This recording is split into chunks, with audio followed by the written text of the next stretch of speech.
Cornelius Colbert was an Irish rebel and pioneer of Fianna Éireann. For his part in the 1916 Easter Rising, he was shot by a firing squad in Kilmainham Gaol, Dublin, on 8 May 1916.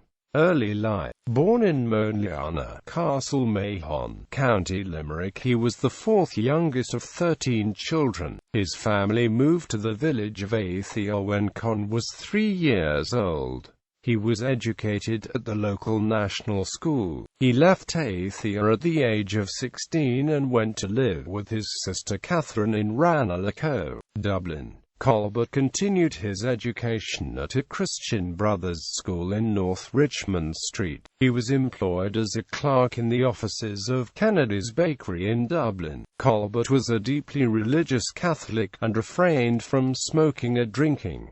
Fianna Éireann volunteers. Colbert joined Fianna Éireann at its inaugural meeting in 1909, and rose to Chief Scout.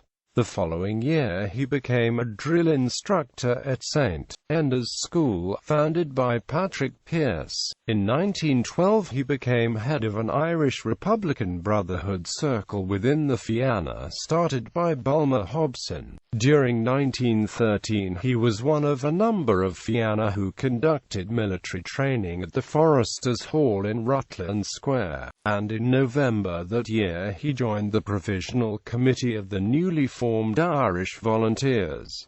Easter Rising. In the weeks leading up to the Rising, he acted as bodyguard for Thomas Clarke. Before the Rising, because he lived out of the city, he stayed with the Cooney family in the city centre. During Easter week, he fought at Watkins Brewery, Jameson's Distillery and Marrowbone Lane. Thomas MacDonagh at 3:15 p.m. Sunday the 30th of April surrendered to Brigadier General Lowe. He was then allowed to return to the other garrisons to arrange for the surrender. Colbert surrendered with the Marrowbone Lane garrison along with the South Dublin Union garrison, which had been led by Caannt. When the order to surrender was issued, he assumed the command of his unit to save the life of his superior officer, who was a married man. They were marched to Richmond Barracks, where Colbert would later be court-martialed. Transferred to Kilmainham Gaol, he was told on Sunday the 7th of May that he was to be shot the following morning. He wrote no fewer than 10 letters during his time in prison. During this time in detention, he did not allow any visits from his family. Writing to his sister, he said the visit would grieve us both too much. Execution. The night before his execution he sent for Mrs. O'Murchada, who was also being held prisoner. He told her he was proud to die for such a cause.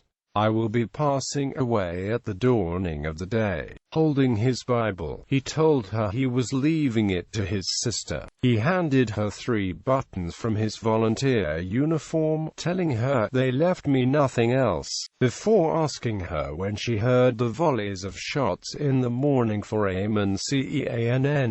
Michael Malonant himself, would she say a Hail Mary for the souls of the departed. The soldier who was guarding the prisoner began crying, according to Mrs. O'Murchada, and recorded him saying, "If only we could die such deaths." Colbert was shot by a firing squad the next morning on 8 May 1916. Legacy. Colbert Railway Station in Limerick City is named after him. Colbert Road in Dublin is named in his honour. Fianna Éireann University of Limerick is named after him. Colbert Street in his native Éireann, County Limerick is named after him, as is the local community hall.